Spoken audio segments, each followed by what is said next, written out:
The test is in four-part, Part 1, Part 2, Part 3, and Part 4. Now look at Part 1. Part 1.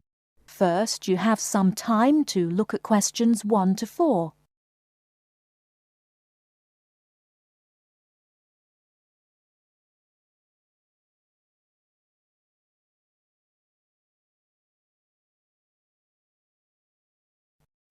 Listen carefully and answer questions 1 to 4.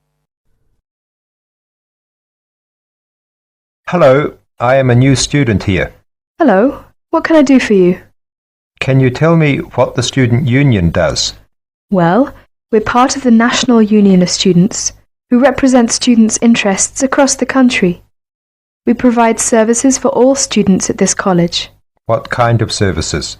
There are advisors and welfare staff, entertainments, sports clubs, union societies, meetings, campaigns, and special interest groups. We offer everything from ballroom dancing to karate, jazz, and political debates. Sounds great. How can you help overseas students? As I've said, we have welfare officers who are used to the sort of problems overseas students may have. They know where to get advice on a particular situation, or basically give whatever help is asked for. I am from the Philippines, and I hope I can meet other Filipino students who are here. I play chess and many sports, especially badminton, basketball, and wrestling. Please, can you tell me how to find out about these things? There is a Filipino society at the college.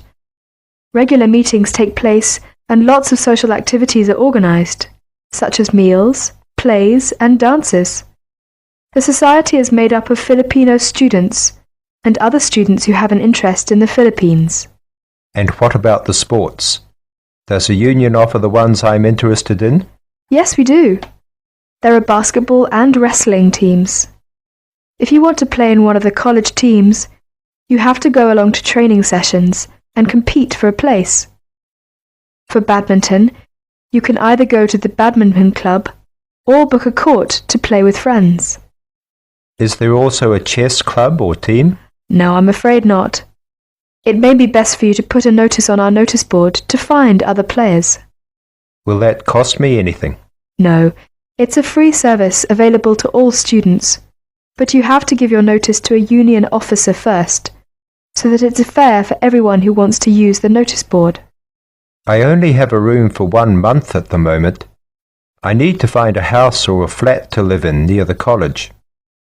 Are you able to help me with any accommodation problems? There are always rooms available in shared flats or houses on our notice board. The college has some of its own accommodation, and you can also apply for these. If you have any problems at all, you should talk to one of the student union's welfare officers, who can give specialist advice on accommodation. Thank you for your help. You're welcome. Now would you mind helping us? We're conducting a survey to learn more about the students who visit our union office, so that we can improve our services. Would you mind if I asked you a few questions? Not at all.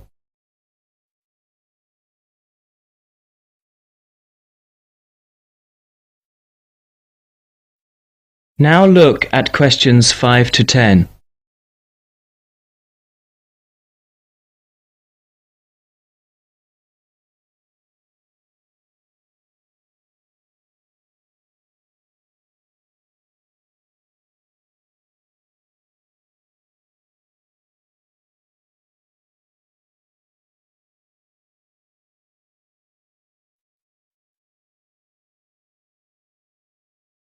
As you listen to the student's conversation with the union officer, fill in the spaces 5 to 10 on the form. First, you have some time to look at the form.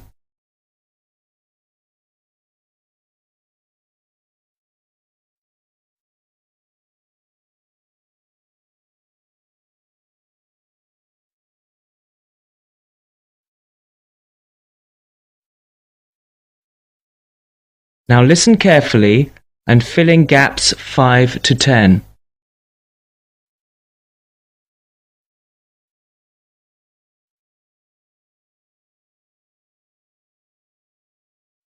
Now would you mind helping us? We're conducting a survey to learn more about the students who visit our union office, so that we can improve our services. Would you mind if I asked you a few questions? Not at all. First of all, what is your name? My name is Cesar Bautisto. How do you spell your last name? Bautisto. Thank you. And what are you studying? Development Economics. I see. And how long is the course for? 1 year. It's a postgraduate diploma. What would you like to do at the end of it? Have you made your mind up yet? Yes, I'd like to be a United Nations project advisor. Oh, would you? That sounds interesting. Tell me though, why have you chosen this university? It's got a good reputation in the field of economics. And you say you come from the Philippines? Yes, that's right. And which city do you come from? Manila. Oh, that's the city I've always wanted to go to.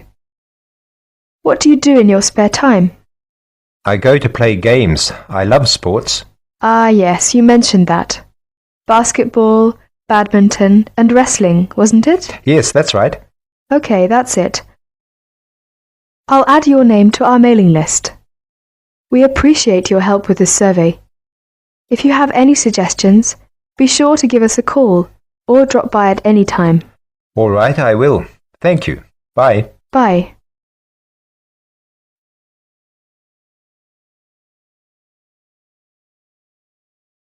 That is the end of part 1. You now have half a minute to check your answers.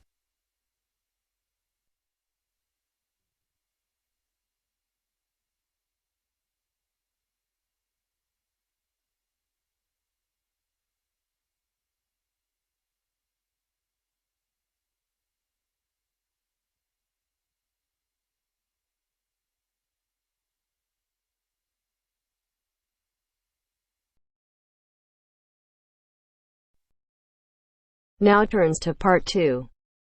Part 2. You are going to hear a talk on cultural shock. First, you have some time to look at questions 11 to 16.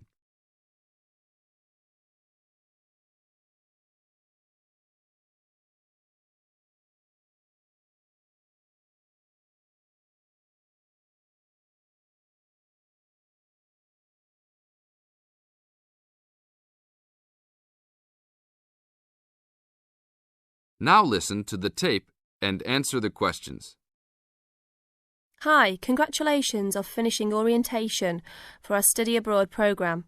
Before you all head off to your respective countries, however, I want to first share with you a little bit about dealing with culture shock. Recent studies in intercultural experience have shown that there are distinct phases of adjustment which virtually everyone who lives abroad goes through. You won't be the exception. The first phase of culture shock includes gaining an awareness of the host culture, preparing for the journey, and farewell activities. You're all experiencing this right now. The second phase begins when you arrive in your new country and ends when the excitement of the early experiences wear off. When you first get there, you will be overwhelmed. Initial impressions convey a sense of monumentality of the experience. You'll love it. During the third phase, you will start taking a more active role in your setting.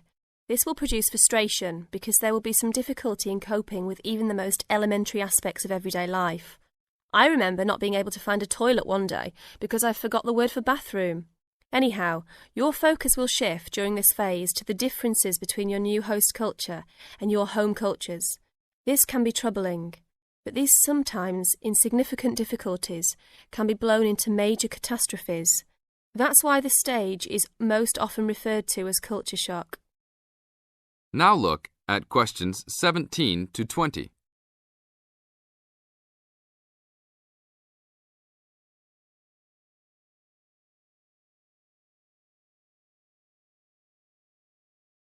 As the talk continues, answer questions 17 to 20.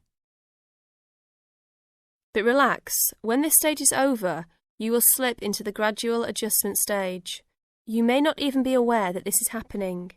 You will just begin to orient yourself and to interpret subtle cultural clues. The culture will become familiar to you, and you'll start to feel at home. The next phase will be your discovery that you have the ability to function in two cultures with full confidence, and you may even feel completely integrated into your new host culture. In this phase, you will also start to have a sense of shared fate concerning events abroad. The last stage is the re-entry phase when you return home. This can be for some the most painful phase of all. You will be excited about sharing your experiences, but you will realise that you have changed and won't be able to explain how or why. One set of values has already been instilled in you, another you will have acquired in your host country. Both may seem equally valid. It is important that you realise that all of these phases are a natural part of adapting to a new culture. Expect peaks and valleys during your stay, and feel free to discuss your feelings with the resident director. These culture shock phases tend to occur even with relatively short stays abroad. During your stay, if you feel a wave of bewilderment wash over you, remember this little talk and look back at your notes. One very typical reaction against culture shock is the tendency to hang out with other Americans. Remember, you are coming to a foreign country to get to know her people, language and culture better. If you avoid contacts with the foreign language, you cheat yourself and lengthen the process of adaptation. That is the end of part 2. You now have half a minute to check your answers.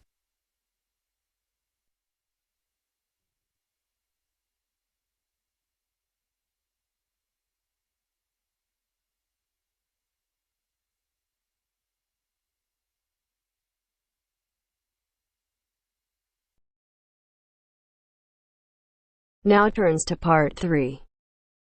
Part 3. You will hear a female and a male student talking about the mock exams that they have just taken. First, you have some time to look at questions 21 to 25.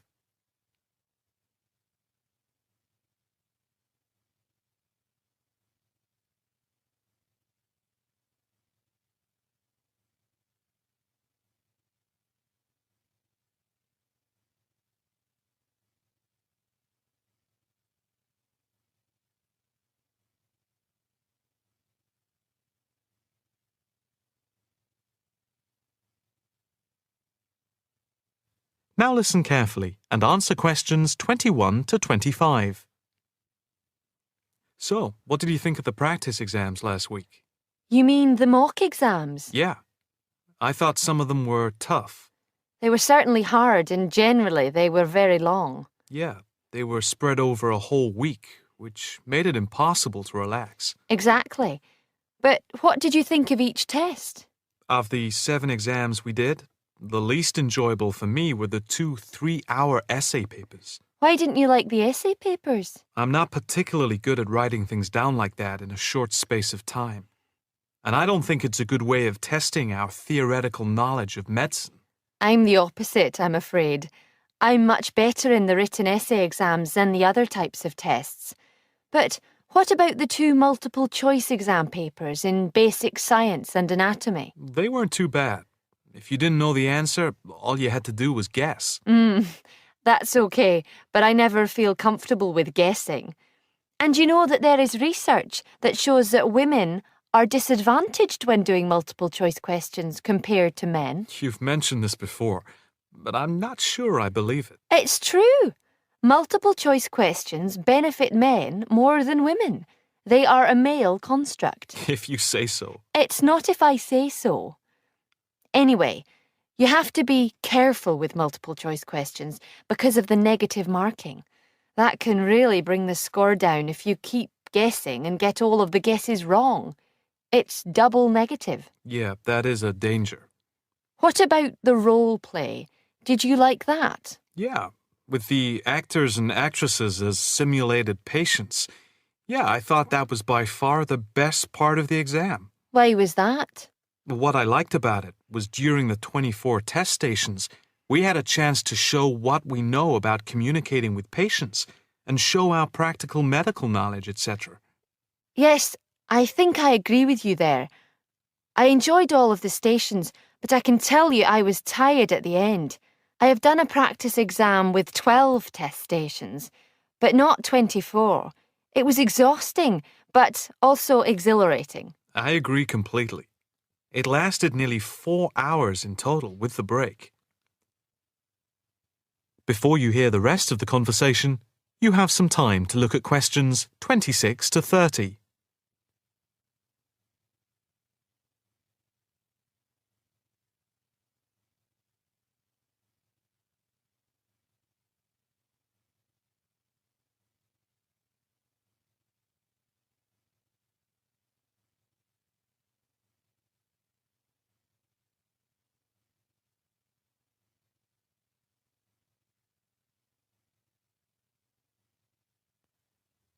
Now listen carefully and answer questions 26 to 30. What did you think of the other two exams? The two problem-solving tests? I didn't think I was going to handle them very well, but in the end, I think they went better than I thought they would. What I liked most was the test where we had to work in groups of 4, and to solve a problem, we had to prioritise actions. That was very interesting. I'm not sure that I did very well in that, though. Did you feel comfortable being in a group of 4 and having 4 examiners watching you as you discussed the problem? We did practice it several times before. You learn to forget that someone is watching you. But some people are better at speaking in group situations like that, and they get the best marks. The test doesn't just assess whether people can talk a lot. It's about showing you can listen, organise your thoughts, and then show you can be part of a team, allowing other people to speak. Well, we'll have to see how it goes. When do the results of the mocks come out? They said next week, and then it's the finals 2 weeks later. Yeah, we've got that to look forward to. What is the policy on resits? Why? Are you planning to fail? No, but, well, you know what I mean. The resits are held in September, and if there is any problem after that, it goes to appeal. We'll just have to make sure we don't fail any part of the whole examination. I certainly wouldn't want to do any of it again. Me neither. It's hard when you are not allowed to fail any of the exams. I bet they don't have that policy in any other subject. Probably not.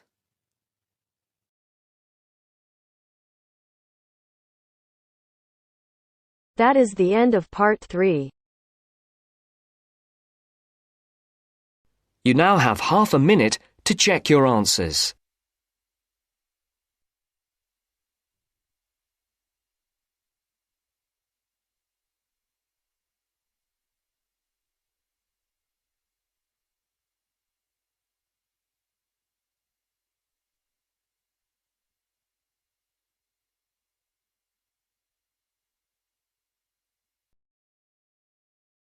Now turns to part 4.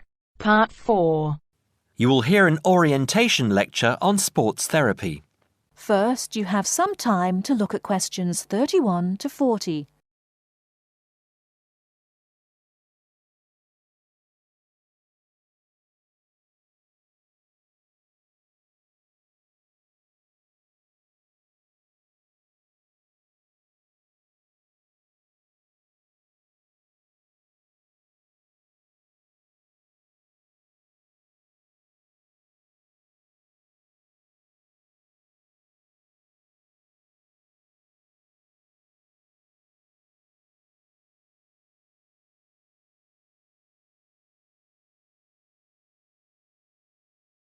Now, listen carefully and answer questions 31 to 40. Good morning and welcome to the University's Open Day and to our lecture on sports therapy. There are 2 good reasons to be here. Firstly, you will experience what a university lecture is like, so take out your notebook and pen. And secondly, you will find out about the sports therapy programme. OK. So what does a sports therapy programme involve? Everybody in today's society knows the impact sport, health and fitness makes on the population's physical and mental health.